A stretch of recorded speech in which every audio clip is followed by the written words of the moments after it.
Media ఇదివరకైతే గనక న్యూట్రలు, ఏ కమ్యూనిస్టుల పత్రికల వరకు ఆ పార్టీ ఐడియాలజీతో నడిచాయి. ఇప్పుడు కమ్యూనిస్ట్ పత్రికలే బెటరేమో దాంట్లో కాసిన వార్తలొస్తున్నాయి అనిపిస్తుంది.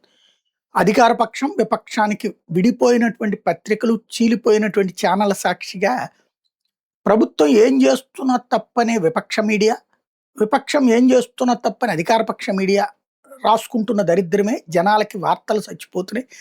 నిజాలు సమాధైపోతున్నాయి. ఇప్పుడు తాజాగా ఒక మంచి పని చేసింది. సాక్షి చంద్రబాబు చెప్పుకోలేనిది చెప్పిందనమాట. చక్కటి మంచి పని చేస్తుంది ప్రభుత్వం. ఏంటంటే బీసీ హాస్టళ్ళకి సదుపాయం కల్పించడం. ఆవిడేమన్నా చెప్పిందేమో పాపం మంత్రి గారు, సవిత గారు గాని ప్రజలకి అది రీచ్ అయ్యే విధంగా ఆళ్ళు పబ్లిసిటీ చేయాలి. ఆళ్ళు ఎంతసేపటికి జగన్ మీద నెగెటివ్ ప్రచారం చేసుకోవడానికి సరిపోతున్నారు గానీ, ప్రభుత్వం చేసిన వాటిలో నిజమైన ప్రజలకి రీచ్ అయ్యే అంశాలు గురించి అసలు ఐడియానే చచ్చిపోయింది ఆళ్ళ జర్నలిస్టులకి.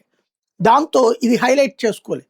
ఇప్పుడు వీళ్ళు వాళ్ళ మీద కోపంతో రాయడం వలనన్నా అసలు విషయం తెలిసింది. ప్రతి హాస్టల్‌కి గ్యాస్ స్టవ్ డబుల్ బర్నర్ కమర్షియల్‌ది ఇస్తున్నారట. రూ. 31,032 విలువతో. మంచిదది. 100 కిలోల ఎలక్ట్రానిక్ వేయింగ్ మిషన్ రూ. 16,612 మిక్సర్ గ్రైండర్ 750 వాట్స్‌ది 3 జార్లు రూ. 9,313 5 కిలోల వేయింగ్ మిషన్ రూ.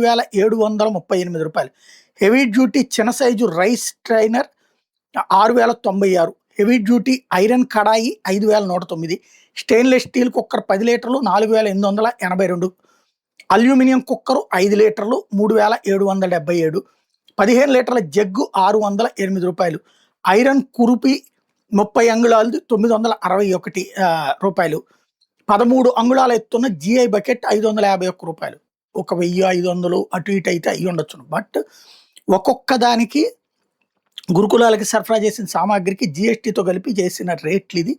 చక్కగా ఇప్పుడు గురుకులాలకి 105 గురుకులాలకి ప్రభుత్వం తరపున వంట సామాగ్రి అందించారు. 5% సెంట్రల్ జీఎస్టీ అన్నీ కలుపుకుంటే రూ. 32 వసూలు చేశారు. నిజానికి మార్కెట్లు దీని ధర 9,000 లోపు ఏది ఇటెట్లో చెప్తుంది. వీళ్ళేంటంటే కమర్షియల్ గ్యాస్ స్టవ్ రూ. 26,000 నిర్ణయించి దానికి 5% జీఎస్టీతో కలిపి రూ. 31,032 చేశారు. మార్కెట్లు దీని ధర 9,000 లోపే ఉంటుంది. 100 కిలోల ఎలక్ట్రానిక్ వేయింగ్ మిషన్ ధర రూ. 14,078 అని చెప్పి దానికి జీఎస్టీతో కలుపుకుని రూ. 16,612 వసూలు చేశారు. ఇవన్నీ తక్కువగా ఉంటాయి అనేటువంటిది. మేబీ పెద్దయ్యి ఉండొచ్చు. 4 ఇది gas stove double burner commercial వచ్చేటప్పటికి కమర్షియల్ అంటున్నారు. కాబట్టి ఎక్కువ ఉండొచ్చునేమో. అది పక్కన పెడితే ప్రతి గురుకుల హాస్టల్‌కి సరికొత్తదైనటువంటి ఎక్విప్‌మెంట్ ఇవ్వడం అన్నది చాలా మంచి పరిణామం.